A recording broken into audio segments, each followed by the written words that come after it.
The incredible story of Blanche Monnier, who was locked in a room for 25 years by her mother because she said men were in love with her. For 25 years, she never saw sunlight or spoke to a single person outside of her family. The beautiful Blanche Monnier has one of the most incredible and tragic life stories you will ever see. She is French and was born in Poitiers, France on March 1st, 1849. She was considered to have a very good family at that time. She attracted a lot of attention for her beauty, physical appearance, and personality.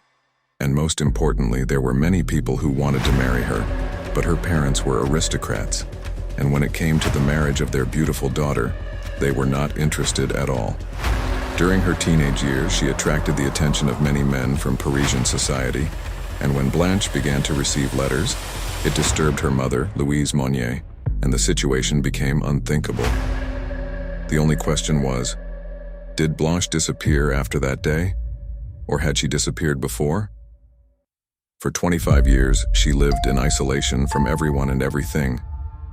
Her mother, Louise Monnier, locked her daughter in her room forever, taking every precaution to ensure that no sunlight came in through the windows and, above all, that no one could see her. She cut Blanche off from the rest of the world, except her parents, her brother, and the staff of the house.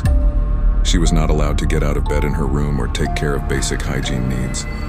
For half her life, Blanche slept on the bed where she ate, urinated, and defecated. Her parents told relatives and friends that they had sent their daughter to boarding school in England and that she was so busy with her schedule that she had no plans to return. By the time she finished school, Blanche had already made her own life in Scotland and would not return to France. Exactly 25 years later, on March 23, 1901, a prosecutor in Paris received an anonymous letter stating that a prominent Parisian family was hiding something behind closed doors. The letter read, "Mr. Attorney General, I would like to inform you of an extremely serious case. I want to tell you about a girl who has been locked up in Madame Monnier's house for 25 years, starving, thirsty, and living in an official garbage dump." The Monnier family was a prominent and respected member of Parisian society, so the accusations were hard to believe, but the authorities went to investigate the Monnier mansion anyway. At first they found nothing when they toured the mansion, until the investigators noticed a foul odor coming from one room. When they approached the room where the rotten smell was coming from, they first noticed that the padlock was rusty. They realized that the room had been locked for years. They immediately broke the padlock and couldn't believe their eyes. They wrote a report based on what they saw and the research they did. An emaciated and dying woman lay on a rotting bed covered in feces and food scraps.